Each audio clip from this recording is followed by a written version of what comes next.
Hey guys, कैसे हैं आप सब लोग। मैं हूं विभोर और आपका एक बार फिर से स्वागत करता हूं मेरे यूट्यूब चैनल पर जिसका नाम है लर्न लॉ विद विभोर। और हम लोगों ने एक सीरीज़ शुरू करी थी जिसका नाम था लॉ ऑफ क्राइम 1। हम लोग बेसिकली लॉ ऑफ क्राइम्स के बारे में बात कर रहे थे। हम लोगों ने काफ़ी कुछ कवर करा है। हम लोगों ने इस सिलेबस का डिस्कशन करा था। फिर हम लोगों ने बात करी थी कि आईपीसी का एक्सटेंट और ऑपरेशन कितना है। फिर हम लोगों ने क्राइम की डेफिनेशन देखी थी। फिर हम लोगों ने एक्ट सीरियस मेंस के बारे में बात करा था। फिर हम लोगों ने जनरल एक्सप्लेनेशन देखे थे और फिर पनिशमेंट एंड सेंटेंसिंग पॉलिसी। हम लोग इन टॉपिक्स को कवर कर चुके हैं। अगर आपने इन वीडियोज़ को नहीं देखा और आप देखना चाहते हो तो जो ये प्लेलिस्ट है आप जा करके देख सकते हो। ठीक है, मैंने काफ़ी डिटेल पर इनको समझाने की कोशिश करी है। तो आज की वीडियो पर हम करेंगे जनरल एक्सेप्शंस की। ये था एक्सप्लेनेशंस और बात करेंगे एक्सेप्शंस की। तो बेसिकली आज की जो वीडियो होगी वो सिर्फ एक बहुत जनरल वीडियो होगी। वो इसमें हम इन सब चीज़ों को कवर नहीं करेंगे क्योंकि इनको मैं सेपरेट वीडियो बना करके एक एक करके कवर करूँगा, बिकॉज इसमें केस लॉज और बाकी चीज़ें डिस्कस करना काफ़ी इंपॉर्टेंट हो जाता है।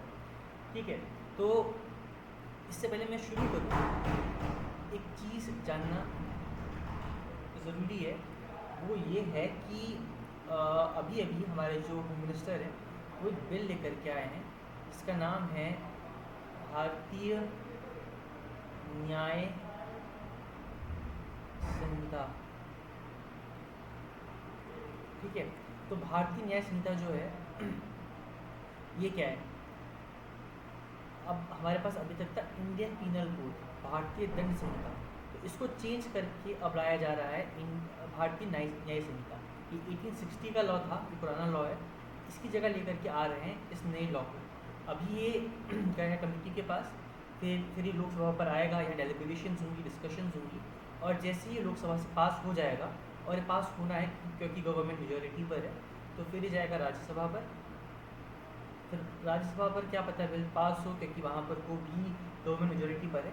जैसे ही पास हो जाता है फिर प्रेसिडेंट इस पर साइन कर करके इसको बना देंगे एक्ट। और जैसे ही ये एक्ट बन जाएगा, जो हमें पढ़ रहे हैं आईपीसी, इसका फिर रेलेवेंस काफ़ी हद तक ख़त्म हो जाएगा, बिकॉज उसके बाद से फिर ये लागू होगा पूरे इंडिया के अंदर। ठीक है, तो अभी हमको जानना ज़रूरी ये है क्योंकि अभी के टाइम पर हमारा जो लॉ है वो फॉलो करता है आईपीसी को। तो अभी हम आईपीसी की पढ़ाई करेंगे। ठीक है, तो हम बात करने वाले हैं इसमें mistake, judicial and executive act, accident, necessity, infancy, insanity, intoxication, consent, good faith, private defence against body and property. अगर आप चाहो कि मैं एक वीडियो बनाऊं जो नया बिल आ रहा है कंपेयर करते दोनों को, तो मैं वो काम भी करूँगा बट थोड़ा टाइम लगेगा, बिकॉज मैं थोड़ा सा बिजी हूँ आजकल के टाइम पर, इतना टाइम नहीं मिल पा रहा है। But I will try to make a comparison between the two. अब इसमें क्या है, इसमें 511 सेक्शंस थे, वहाँ सेक्शंस काफ़ी कम कर दिए हैं, कुछ डेफिनेशंस ऐड कर दी हैं, कुछ रिमूव कर दी हैं, कुछ चेंज कर दी हैं। बट काफ़ी हद तक जो आईपीसी है इसी को कॉपी पेस्ट कर करके वहाँ दे रखा है मैंने बिल थोड़ा जनरल साइंस में देखा था, तो जो मुझे देख करके प्राइमा फेसाई लगा वो ये लगा कि बिल पर ज़्यादा खास चेंजेस करे नहीं है। It's kind of useless to bring this act, because इसका कोई नीड नहीं था जो गवर्नमेंट ने कर रखा है। They have just change the name of English to Hindi. IPC को इंडियन पीनल कोड को भारतीय न्याय संहिता बना दिया है और कुछ सेक्शंस को कम कर दिया है, कुछ मतलब हल्का फुल्का कुछ ऊपर नीचे कर रखा है, बाकी एग्जैक्ट कॉपी पेस्ट करके यहाँ से वहाँ डाल दिया है। कुछ पनिशमेंट को हल्का फुल्का मॉडिफाई कर रखा है, but it is not that much, because अगर आपको करना ही था आप एक बेसिक अमेंडमेंट ला करके भी वो काम कर सकते थे। इतना कुछ खास करने की ज़रूरत नहीं है कि पूरा आप एक नया एक्ट ले करके आ जा रहे हो। बट ठीक है, इलेक्शन है, पॉलिटिक्स है, तो उसमें हम कमेंट नहीं करेंगे अपार्ट फ्रॉम दैट नाम चेंज करना इस कुछ नहीं है। तो आज की वीडियो पर हम बात करने वाले हैं जनरल एक्सेप्शंस की। तो एक सेकेंड, मैं ज़रा पहले ये खोल लूँ, इसको मैं खोलना भूल गया तो हम बात करने वाले हैं जनरल एक्सेप्शंस की। आई होप मैं रिकॉर्ड करके शुरू कर चुका हूँ।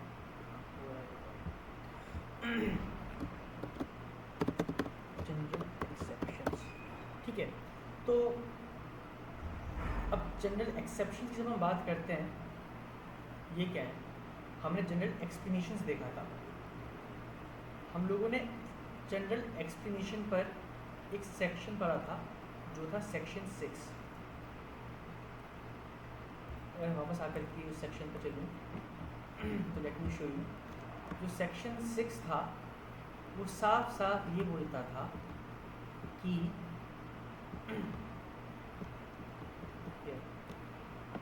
Definition in the code to be understood subject to exceptions.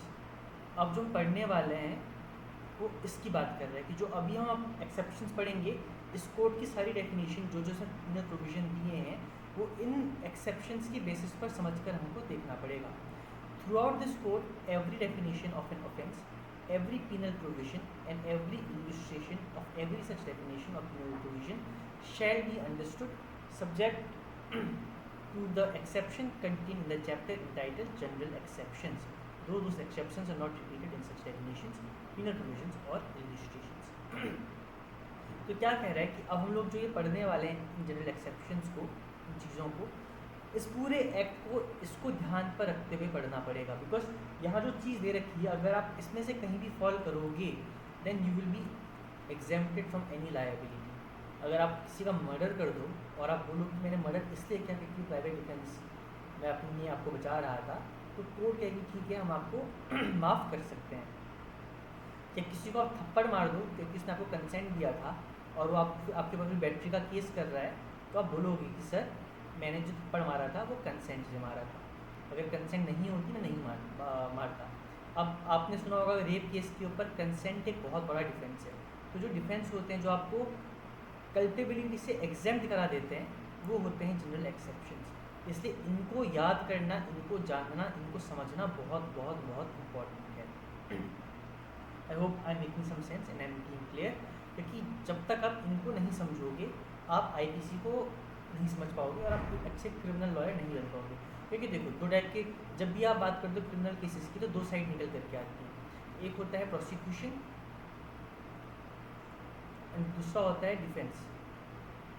ठीक है, तो प्रोसिक्यूशन और डिफेंस। अब प्रोसिक्यूशन क्या होता है, अब एक क्रिमिनल केस शुरू कैसे होता है।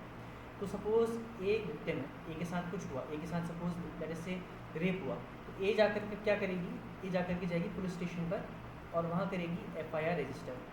अब जैसे ही एफआईआर रजिस्टर हो जाएगी तो जो पुलिस होगी वो शुरू करेगी अपनी इन्वेस्टिगेशन। अब इन्वेस्टिगेशन को उनको लगता है कि जो रेप हुआ है वो बी ने करा है, ए ने बी के अगेंस्ट एलिगेशंस लगाए थे और पुलिस को इन्वेस्टिगेशन करते टाइम कुछ एविडेंस वगैरह मिले जिससे इनको लगा कि बी ने रेप करा है, तो वो उस बी को अरेस्ट करके इसके अगेंस्ट केस फाइल कर देगी। अब हो सकता है इसको पूछताछ के लिए अरेस्ट करे ना करे, बट एक चार्जशीट और क्रिमिनल केस फाइल कर देगी। अब जब केस फाइल होता है तो 24 आवर्स के अंदर मजिस्ट्रेट को आगे लेकर जाना पड़ता है। एक प्रोसीजरल लॉ है, वहाँ बाद में बात करेंगे। बट जब पूरा काम हो जाता है तो उसके बाद जब ट्रायल शुरू होता है तो प्रोसिक्यूशन जो होता है उसका काम होता है कि वो ए को न्याय दिलाए। ये बेसिकली स्टेट है, जो गवर्नमेंट होती है वो केस लड़ती है आप विक्टिम के बिहाफ पर। तो जो स्टेट है विक्टिम के बिहाफ पर केस लड़ेगा। यहाँ पर वो गवर्नमेंट एडवोकेट्स होते हैं जिनको हम प्रोसिक्यूशन ऑफिसर बोलते हैं, APO assistant prosecution officer, prosecution officer. तो वो इस केस को लड़ते हैं, किसके अगेंस्ट लड़ते हैं, बी के अगेंस्ट लड़ते हैं। तो अब आप या तो एग्जाम क्वालिफाई करें गवर्नमेंट का, एपीओ बन सकते हो, पीओ बन सकते हो, पीपी बन सकते हो, पब्लिक प्रोसिक्यूटर, जहाँ जहाँ जो जो नाम है, ये आप ये काम कर सकते हो। बट अगर आप ये काम नहीं करते हो, जो बाकी जनरली लॉयर्स करते हैं, वो होते हैं डिफेंस लॉयर्स। वो किसी अक्यूज को डिफेंड करते हैं, वो बोलते हैं कि नहीं सर बी ने क्राइम नहीं करा है, एक एडी उसके साथ रेप हुआ है, डिफेंस लॉयर का काम है बोलने का कि बी ने रेप नहीं करा है। अब सपोज इन दोनों की ए और बी के बीच पर सेक्शुअल इंटरकोर्स हुआ था, ठीक है, तो इन दोनों के बीच पर सेक्शुअल इंटरकोर्स हुआ था। अब ए और बी जो हैं, अब इन्होंने बी के अगेंस्ट एलिगेशंस लगाए हैं कि इसने मेरा रेप करा है। तो पहले हम कहाँ जाएंगे, पहले हम जाएंगे डेफिनेशन ऑफ रेप पर, जो कहाँ दे रखी है, जो दे रखी है सेक्शन 375 पर। तो हम पहुँचेंगे सेक्शन 375 पर एक बार, ठीक है। अब हम पहले आकर के जो लॉयर्स होंगे वो आकर के 375 पढ़ेंगे कि 375 बोलता क्या है, क्या इसकी रिक्वायरमेंट मेट हो रही है नहीं हो रही है, कि उसको पहले जानना बहुत ज़्यादा इंपॉर्टेंट है। ये दे रखा है 375, ये यहाँ रेप को डिफाइन कर रखा है, 76 में रेप की पनिशमेंट दे रखी है। तो जब हम बात करते हैं रेप की, a man is said to commit rape if he penetrates his penis to any extent into the vagina, mouth, urethra or anus of a woman or makes her do so with him or any other person. तो rape की definition fall हो गया कब? Against her will, without her consent, with her consent, when her consent has been obtained by putting any poor person whom she is interested in fear of death or hurt, with her consent, ये सब चीज़ें दे रखी है, इसको हम पढ़ेंगे। तो जब हमारे अगेंस्ट एलिगेशंस लगे हैं, ए ने बी के अगेंस्ट एलिगेशंस लगाए हैं और सेक्शुअल इंटरकोर्स हुआ है, अब तो बी के पास डिफेंस क्या है? देखो इस केस पर साफ साफ बोल रखा है अगेंस्ट हर कंसेंट, ठीक है, उसे कंसेंट के बिना। अब कंसेंट है क्या और कंसेंट भी हम कब ले सकते हैं? This becomes subject matter to study, ठीक है। या और कोई कारण हो सकता है कि आपने कोई क्राइम करा, क्यों करा। अब यहाँ जो डिफेंस है वो यहाँ रेप की डेफिनेशन में खुद दे रखा है, बट हो सकता है कि वो कहीं और ना दिया हो, है ना। अगर कहीं नहीं रेप में नहीं दिया होता हो सकता है, जैसे कोई दूसरा एग्जांपल ले लेते हैं, हम एग्जांपल लेते हैं, लेट अस से हम चलते हैं एक्सटॉर्शन में आ जाते हैं। whoever intentionally puts any person in fear of an injury to that person or to any other and thereby dishonestly induces the person so put in fear to deliver to any person any property or valuable security or anything signed or sealed which may be converted into a valuable security commits extortion। तो definition दे दी कि extortion क्या है। अब इसकी punishment दे दी है, किसकी punishment ये है। तो सपोज ए ने बी को चार्ज किया एक्सटॉर्शन के लिए, बी ने मेरे साथ एक्सटॉर्शन करा है, तो बी क्या करेगा? बी के पास डिफेंस क्या है? तो बी का जो डिफेंस है, बी को उस डिफेंस को देखने के लिए जाना पड़ेगा सेक्शन 76 से लेकर के सेक्शन 106 जो बात करता है जनरल एक्सेप्शन से, ठीक है। अब जब हम आएंगे यहाँ पर को, तो यहाँ पर को दिखाएगा बी कि उसने जो क्राइम करा है वो उसके लिए लायबल नहीं है। लायबल क्यों नहीं है? क्योंकि ये अगर सपोज दैट इज से वो इसका डिफेंस ले लेता है, act likely to cause harm but done without criminal intent and to prevent other harm. Nothing is an offence. देखो नथिंग इज एन ऑफेंस, कोई ऑफेंस होगा ही नहीं। Merely by reason of it being done with the knowledge that it is likely to cause harm if it be done without any criminal intention to cause harm and in good faith for the purpose of preventing और avoiding other harm to personal property. अब हमने जो extortion की बात करी, ए ने कहा कि बी ने उसका एक्सटॉर्शन करा, ए ने एफआईआर फाइल कर दी। अब बी कह रहा है कि सर उसने एक्सटॉर्शन करा, वो डिनाई नहीं कर रहा है, बट वो कह रहा है कि उसने जो एक्सटॉर्शन करा वो इसलिए करा क्योंकि उसकी जो वाइफ थी वो एक आतंकवादी के, एक टेररिस्ट के कब्जे पर थी और उसने बोला था कि अगर वो ए से इंफॉर्मेशन एक्सटॉर्ट या कोई चीज़ एक्सटॉर्ट नहीं करके देगा तो वो उसकी वाइफ को मार देगा और पूरे टाउन पर धमाका कर देगा।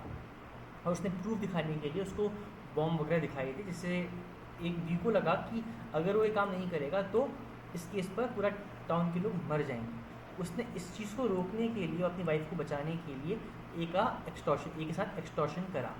तो अब इस केस पर क्या है, इस केस पर कोर्ट बोलेगी ठीक है, अगर बी ये प्रूव कर देता है कि उसने जो ये काम करा विदाउट एनी क्रिमिनल इंटेंट करा और अदर हार्म को बचाने के लिए करा, तो उस केस पे B will be not liable, B को बाइज्जत बरी कर दिया जाएगा, ठीक है। अब जब हम लोग इसको डिटेल में समझेंगे तब हम लोग इस चीज़ के बारे में बात करेंगे, otherwise it is very simple. अब हम आते हैं ऊपर एक बार यहाँ पर। तो जब हम बात करते हैं जनरल एक्सेप्शंस की, जनरल एक्सेप्शंस है कवर इन सेक्शन 76 से लेकर के 106 तक। तो यहाँ हमारे आते हैं जनरल एक्सेप्शंस 76 से लेकर के 106, ये पूरा यहाँ तक। अब ये राइट टू प्राइवेट डिफेंस एक बहुत इंपॉर्टेंट टॉपिक है, बिकॉज सबसे इंपॉर्टेंट जो डिफेंस को इंसान ले सकता है वो ये ले सकता है कि उसने प्राइवेट डिफेंस करने के लिए कोई क्राइम करा है, खासकर जो हीनियस क्राइम जैसे मर्डर या कोई और क्राइम हो जाए तो उसने प्राइवेट डिफेंस के लिए वो काम करा है, अदरवाइज वो नहीं करता। इसमें हम काफ़ी इंटरेस्टिंग केस पढ़ेंगे, ठीक है, तो उसको पढ़ करके मजा आएगा। आर स्टीवेंसन वगैरह भी हम देख सकते हैं अगर टाइम मिले तो हम लोगों को। तो बात करते हैं जनरल एक्सेप्शंस की। तो क्या क्या है, देखो पहला है act done by person bound और by mistake of fact believing himself bound by law. अगर कोई इंसान कोई काम इसलिए करे कि उसको लगता है लॉ ने उसको पावर दी है वो काम करने के लिए, तब वो एक्सेप्शन में फॉल कर जाएगा। एक्ट ऑफ जज व्हेन एक्टिंग जुडिशियली। अब जज किसी को फांसी की सज़ा पनिशमेंट दे दे तो क्या उसको मर्डर के लिए बुक कर दोगे? तो क्यों नहीं करोगे? Because it is covered in the section 76। 78 act done pursuant to the judgment of और ऑर्डर ऑफ कोर्ट। कोर्ट ने कोई ऑर्डर पास कर दिया तब आप वो काम कर रहे हो, ठीक है। Act done by person justified और by mistake of fact believing himself justified by law. अगर पर्सन को लगता है कि जस्टिफाइड है, या उसको लगता है कि वो जस्टिफाइड है एज अ मिस्टेक, लॉ ने उसको पावर दे रखी है और वो काम कर रहा है। अब सपोज दैट इज कि एक ऐड निकल करके आया है और उसमें किसी का इंटरव्यू वगैरह हुआ कि कोई इंसान स्कैम करे, CBI का नाम लेकर कि हम CBI के लिए एजेंट्स का भर्ती करें। स्पेशल 26 है वो मूवी बनी है, special 12, I don't remember the movie, उसमें अनुपम खेर और अक्षय कुमार वगैरह हैं जो आकर के इनकम टैक्स की रेड वगैरह करते रहते हैं, है ना। उस केस पर क्या है कि अगर कोई इंसान ऐसे ही CBI के नाम पर कुछ एजेंट्स को हायर कर ले कि हम आपका इंटरव्यू बेसिस में आपको हायर करें, आपको सैलरी दे रहे हैं, उनको एक फेक बैच वगैरह दे दें और उनसे कोई क्राइम करवाएं, जैसे कहीं पर को रेड पड़वा करके सामान उठा करके डिसऑनेस्टली उसको मिसअप्रोप्रिएट कर दें। तो उस केस पर अब इस आदमी, अगर सपोज B एक एजेंट था और B पकड़ा गया, तो उसको पता चलेगा, उसने वो बोलेगा कि मैं CBI का एजेंट हूँ, क्यों? वो CBI तो थी नहीं, वो तो फेक आदमी ने, किसी ने एक झूठ बोल करके इससे काम करवाया। तो अब इसको क्या पता कि झूठ बोल कर ये काम कर रहा है, इसके पास इन्फॉर्मेशन थी ही नहीं। तो वो क्या बोलेगा, सर आई एम जस्टिफाइड, मैंने मिस्टेक ऑफ फैक्ट में काम करा है because I was believing that I was justified by law being a CBI agent. तो कोर्ट कहेगी ठीक है, हम आपको माफ़ कर देते हैं, ठीक है। जनरल एक्सेप्शन का बेसिक पर्पज़ ये है कि अगर कोई इंसान कोई क्राइम कर रहा है तो उसको हम उसकी लाइबिलिटी से एक्सोनरेट कर दें। फिर हम पढ़ेंगे accident in doing a lawful act. अगर आप लॉफुल एक्ट कर रहे हो, सही काम कर रहे हो, बट उसके थ्रू आपके साथ कोई एक्सीडेंट हो जाए, सपोज आप ब्रिज बना रहे हो, आप प्रॉपर सब प्रिकॉशन लेकर के ब्रिज बना रहे हो, आपके ब्रिज पर एक आदमी आता है और यहाँ पर को आपने गड्ढा खोदा होता है, आपने बता नहीं रखा है गड्ढा खोद रखा है, आपने बोर्ड नहीं लगा रखा है, बट आपने यहाँ पर को बोला है कि यहाँ ब्रिज कंस्ट्रक्शन करें तो please don't go this way. ये आदमी आकर गड्ढे में गिर जाता है। अब आप एक लॉफुल एक्ट कर रहे थे और बंदा आकर गिर गया, मर गया, आप उसके लायबल नहीं होंगे। Act likely to cause harm but done without criminal intent and to prevent other harm. अगर कोई, हमने जो भी एग्जाम्पल लिया था एक्सटॉर्शन वाला, उसको हमने इसी सेक्शन में देखा था। फिर act of child under 7 years of age, अगर बच्चा 7 साल छोटा हो तो उस केस पे क्या लायबल होगा या नहीं होगा। Act of child above 7 and under 12 of mature understanding, अब 7 साल से बच्चा बड़ा है बट 12 साल से छोटा है और वो मैच्योर है, इसकी अंडरस्टैंडिंग डेवलप नहीं है, उस केस पर क्या। हम आते हैं act of person of unsound mind, incapable of judgment, doli incapax, और हम सब चीज़ें समझेंगे क्या क्या होती है, ठीक है। ये चीज़ों के बारे में हम जब इसके ऊपर पर्टिकुलर टॉपिक के ऊपर वीडियो बनाएंगे तब हम इनको समझेंगे कि डॉली इनकेपैक्स क्या होता है। डॉली इनकेपैक्स ये है, ठीक है। अनसाउंड माइंड, इंटॉक्सिकेशन, अब इंटॉक्सिकेशन का, अगर आप अपनी मर्जी से इंटॉक्सिकेशन कर रहे हो, बिना मर्जी की इंटॉक्सिकेशन कर रहे हो, किस केस पर आप लायबल हो, किस केस पर लायबल नहीं हो, ठीक है। अभी देखो 87 क्या कहता है, act not intended at and not known to be likely to cause death और previous hurt done by consent. आप कंसेंट से वो काम कर रहे हो, आप किसी को झूले में बैठा दे रहे हो, झूला टूट जाए, बंदा मर जाए, अब कौन लायबल है? आपका इंटेंशन नहीं था मारने का, आपको पता नहीं था कि ऐसे बंदा मर जाएगा, उसको हर्ट हो जाएगी, पर उसने कंसेंट दी थी आपको, वह कंसेंट की बात कर रहे हैं। Act not intended to cause death done by consent in good faith of a person benefit. अगर किसी ने कुछ कहा आपसे कि उसने कहा कि मूवी बनानी है, मेरी मूवी में हेल्प करने के लिए बंदूकों में सर में चला देना, बंदूक लोडेड थी, आपको पता नहीं था, आपने बंदूक चला दी, बंदा मर गया, उसने कंसेंट थी गोली चलाने के लिए और आप मूवी कर रहे थे उसके हेल्प के लिए, आपको पता ही नहीं था कि उसने बंदूक में गोली दी है, बंदूक भी आपको उसने सप्लाई करी थी, हैड नो आइडिया, तो आप डिफेंस ले सकते हो। मैं बहुत रियल एग्जांपल लेकर चल रहा हूँ, बट एग्जांपल ऐसे हो सकते हैं, ठीक है। Act done in good faith for benefit of child और इंसीन पर्सन बाय डूइंग बाय और बाय कंसेंट ऑफ गार्जियन, ठीक है। इसके प्रोविजंस देखेंगे। हम बात करेंगे कंसेंट की, कि अगर कंसेंट फियर मिसकंसेप्शन पर आ रहे हैं, इंसीन पर्सन का चाइल्ड का कंसेंट है, उस केस पर क्या होगा, क्योंकि हो सकता है कि सपोज ए, हमने एग्जाम्पल लेते हैं रेप का, बी ए का रेप करने के लिए आ रहा है और बी बोलता है ए कंसेंट दे रही है, बट ए का जो कंसेंट है वो इसलिए है क्योंकि ए की जो पेरेंट हैं उनको सी ने बंदूक के जोर पर रखा है। अब ए इस डर के मारे कंसेंट देकर बैठी है कि उसको उनको कोई मार ना दे, उनको हार्म ना कर दे, तो अभी कंसेंट के फियर के अंदर कंसेंट है, तो क्या कंसेंट, इस कंसेंट का क्या रिपरकशन होगा, क्या बंदा लायबल होगा, नहीं होगा, यहाँ हम इसके बारे में बात करेंगे। फिर हम देखेंगे exclusion of act which are offence independently of harm cost, ठीक है। अगर एक्ट कोई ऐसा है हार्म कॉस्ट नहीं हो रहा है तो उसके बारे में हम बात करेंगे। फिर हम देखेंगे act done in good faith for benefit of person without consent. अब गुड फेथ में काम कर रहे हो बट कंसेंट नहीं दिया इंसान ने, आप देख रहे हो कि किसी के ऊपर एक सांप चढ़ करके आ गया, आप सांप को मारने के लिए बहुत ज़ोर से मारते हो, सांप मर जाए। अब आपने जो चोट मारी उससे बंदा पैरालाइज हो जाता है, अपनी स्पाइनल कॉर्ड में चोट मारी थी, बंदा पैरालाइज हो गया। आपने जो करा था आपने गुड फेथ पर एक्ट करा था, बट उसे कंसेंट नहीं था कि मेरे वजह से आप आपने हटाने के लिए करा, तो उसके प्रोविजंस क्या हैं, इसकी प्रोवाइजोज क्या हैं, कब ये एप्लीकेबल होगा कब नहीं एप्लीकेबल होगा, हम ये बात करेंगे।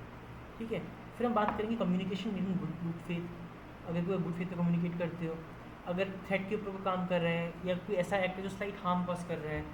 फिर हम आएंगे सबसे इंपॉर्टेंट टॉपिक पे 96 to 106 जो बात करते हैं प्राइवेट डिफेंस की। प्राइवेट डिफेंस कब होगा, बॉडी को कब होगा, प्रॉपर्टी को कब होगा, अनसाउंड माइंड के इंसान के अगेंस्ट के प्राइवेट डिफेंस ले सकते हो।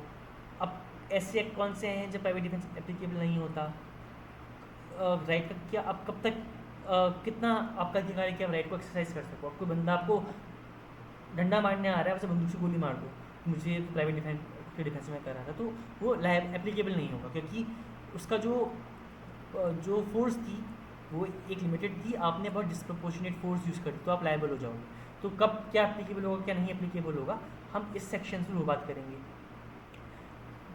कॉजिंग डेथ, आप डेथ कॉज कर सकते हो, आप हार्म कॉज कर सकते हो। ठीक है, आप कब तक कहाँ तक आप उसको कैरी ऑन कर सकते हो, और प्रॉपर्टी अगर आपको लेने के लिए उस केस में आप क्या डेथ कॉज कर सकते हो, आप कितना हार्म कॉज कर सकते हो, कहाँ तक आपको प्रॉपर्टी का राइट चलेगा। और अगर कोई डेडली असॉल्ट आपके पास कर रहा है तो किसी इनोसेंट पर्सन को हार्म कॉज होना हो तो उस केस में क्या प्राइवेट डिफेंस कर सकते हो। देखो यहाँ पर वो दो चीज़ें, बॉडी और प्रॉपर्टी। अगर आपको वो मारने के लिए आ रहा है तो आप मर्डर भी कर सकते हो, आपकी प्रॉपर्टी पे कोई कुछ करने आ रहा है तो आप मर्डर कर सकते हो, बिकॉज ये आपको अलाउ कर रहा है। But depending on the force, कि आपकी फोर्स कितनी प्रपोर्शनेट है। तो क्या अगर ए है, एक आप ए को जानते भी नहीं हो और इसको बी मारने के लिए आ रहा है, तो क्या आप जाकर के बी का मर्डर कर सकते हो ए को रोकने के लिए। आप कितना क्या आप कर सकते हो कि किसी ए को बचा दो, क्या बी को मार सकते हो कि बी को रोक सकते हो, क्या कर सकते हो, तो वो बात करते हैं 106। ठीक है, तो हम इन सब चीज़ों को कवर करेंगे। तो अभी हमको इतना समझना है कि जनरल एक्सेप्शंस जो हमने सेक्शन 6 पढ़ा था, इसका मतलब क्या है। पूरे आईपीसी के अंदर ये कुछ पर्टिकुलर पिजन होल दे दिए हैं कि अगर आपका कोई एक्ट है और उनके अंदर फॉल करता है, then you will not be liable under any cost. ठीक है, अगर आप मर्डर भी कर दो और आप इसमें निकल करके आप इन एक्सेप्शन में फॉल कर रहे हो तो आप छूट जाओगे। तो बेसिकली जो हम लोगों का जनरल एक्सेप्शन है वो ये बात करता है कि आप कोई क्राइम करो, बट अगर आप इनके अंदर फॉल कर रहे हो then you are free from any liability. अब जब आप देखोगे तो उसमें एक चीज़ देखोगे कि जब भी आप कोई चीज़ इसके अंदर फॉल करेगी तो तब फॉल करेगी जब इसके अंदर से एक चीज़ मिसिंग हो, और वो चीज़ है मेंसरिया। आपका गिल्टी माइंड नहीं होगा कभी भी। जब भी आप यहाँ कुछ एक्ट करोगे आपका गिल्टी माइंड कभी भी नहीं होगा, आप हमेशा गुड फेथ पर एक्ट कर रहे होगे। क्योंकि हमेशा हमेशा गुड फेथ पर एक्ट कर रहे होगे या मिस्टेक में कोई काम कर दोगे, बट कभी भी आपका मेंसरिया नहीं होगा। और हमने पढ़ा था कि कोई भी क्राइम को करने के लिए दो चीज़ें इंपॉर्टेंट हैं, which is act serious plus mens rea. अब कुछ एक्सेप्शंस निकल करके आ सकते हैं इसके, बिकॉज एक्सेप्शनल कंडीशंस होती हैं, एक्सेप्शनल सिचुएशंस होते हैं कि ignorance of law is no excuse. तो अगर आप कोई बिना मेंसरिया के भी कोई ऐसा काम कर दो जहाँ पर कोई एक्ट सीरियस अपने आप पे सफिशिएंट है क्राइम कंस्टिट्यूट करने के लिए, it will be considered as a crime. ठीक है, तो आज हम वीडियो यही खत्म करते हैं, क्योंकि हमने सिर्फ जनरल एक्सेप्शंस के बारे में बात करनी थी। जनरल एक्सेप्शंस होते क्या हैं, आई होप आपको समझ में आ गया हो जनरल एक्सेप्शंस होते क्या हैं। जनरल एक्सेप्शंस वो एक्सेप्शंस हैं कि आप कोई क्राइम कर दो और आप उसके अंदर फॉल कर रहे हो, then you will not be liable. General exceptions का बस इतना ही पर्पस और इतना ही काम है। ठीक है, I hope this is very clear. हम जल्द मिलेंगे, अब इनको डिटेल पर पढ़ते हुए एक्सप्लेन करते हुए। मैं कल से इनके ऊपर एक प्रॉपर 1 या 2 रोज डिफेंस कवर करूँगा विद केस फॉर एवरीथिंग, कि आपको इजी समझ पा रहा है कि हम लोग क्या क्या पढ़ रहे हैं। ठीक है, I hope this is clear. Okay, just give me a second.